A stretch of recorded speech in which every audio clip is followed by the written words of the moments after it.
we provide you the platform to turn your dreams into reality. Give wings to your aspirations with KR Mangalam University.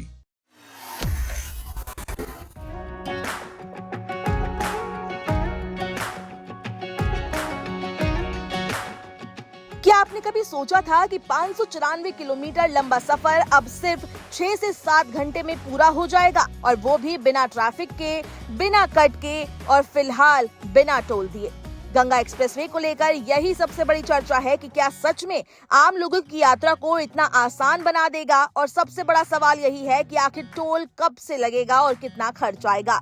Ganga expressway पर वाहनों का आवागमन अब आधिकारिक रूप से शुरू हो चुका है, क्योंकि प्रधानमंत्री नरेंद्र मोदी ने इसका लोकार्पण कर दिया है और इसके बाद से ये हाईवे आम लोगों के लिए खोल दिया गया है। फिलहाल सबसे बड़ी राहत ये है कि इस पूरे रूट पर अभी किसी भी वाहन से टोल टैक्स नहीं लिया जा रहा और लोग बिना किसी भुगतान के इस एक्सप्रेसवे पर सफर कर पा रहे हैं। हालांकि ये सुविधा स्थायी नहीं है, क्योंकि सरकार की योजना के अनुसार अगले कुछ दिनों में यानी लगभग 10 से 15 दिनों के अंदर इस पर टोल सिस्टम लागू कर दिया जाएगा, लेकिन अभी तक इसकी आधिकारिक तारीख की घोषणा नहीं हुई है और राज्य सरकार जल्द ही इस पर अंतिम फैसला लेगी। फिलहाल टोल दरों की बात करें तो यूपीडा के सूत्रों के अनुसार 2 पहिया, 3 पहिया और ट्रैक्टर चालकों को गंगा एक्सप्रेसवे पर चलने के लिए प्रति किलोमीटर ₹1.28 का टोल देना होगा। वहीं कार, जीप, वैन और हल्के मोटर वाहनों के लिए ₹2.55 प्रति किलोमीटर टोल दर निर्धारित की गई है। इसके अलावा हल्के वाणिज्य वाहन, लाइट गुड्स व्हीकल या छोटी बसों के लिए ₹4.05 प्रति किलोमीटर की दर निर्धारित की गई है।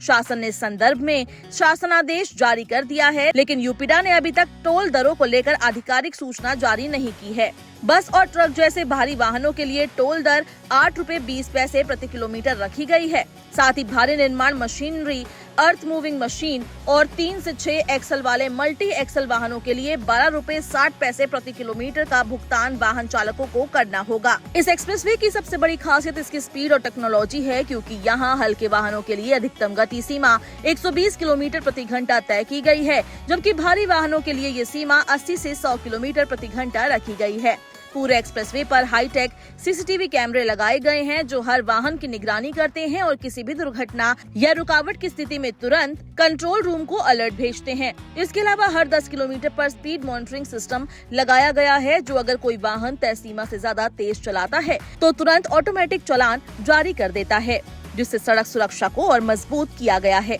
और ओवर स्पीडिंग पर सख्ती रखी गई है। यात्रा के समय में भी बड़ा बदलाव आया है, क्योंकि मेरठ से प्रयागराज तक का सफर जो पहले 12 से 14 घंटे लेता था, अब सिर्फ 6 से 7 घंटों में पूरा किया जा सकता है और इसके लिए रास्ते में कोई ट्रैफिक सिग्नल या शहरों के अंदर से गुजरने की जरूरत नहीं पड़ेगी। इस पूरे मार्ग पर हर 40 से 70 किलोमीटर के बीच रेस्ट एरिया बनाए गए हैं, जहाँ यात्रियों के लिए फूड कोर्ट, शौचालय, पेट्रोल पंप, इलेक्ट्रिक वाहन चार्जिंग स्टेशन और रुकने की सुविधा उपलब्ध कराई गई है, ताकि लंबी यात्रा भी आरामदायक बनी रहे। ये एक्सप्रेसवे कुल 12 जिलों से होकर गुजरता है, जिसमें मेरठ, हापुड़, बुलंदशहर, अमरोहा, संबल, बदायूं, शाहजहांपुर, हरदोई, उन्नाव, रायबरेली और प्रतापगढ़ शामिल है और अंत में ये प्रयागराज तक पहुंचता है, जिससे पश्चिमी और पूर्वी यूपी के बीच एक मजबूत और तेज कनेक्टिविटी बनती है। इस परियोजना की कुल लागत लगभग 37,000 करोड़ रुपए बताई जा रही है और इससे उत्तर प्रदेश की अब तक की सबसे बड़ी सड़क परियोजनाओं में से एक माना जा रहा है, जो न सिर्फ यात्रा को आसान बनाएगी बल्कि राज्य की अर्थव्यवस्था को भी बड़ा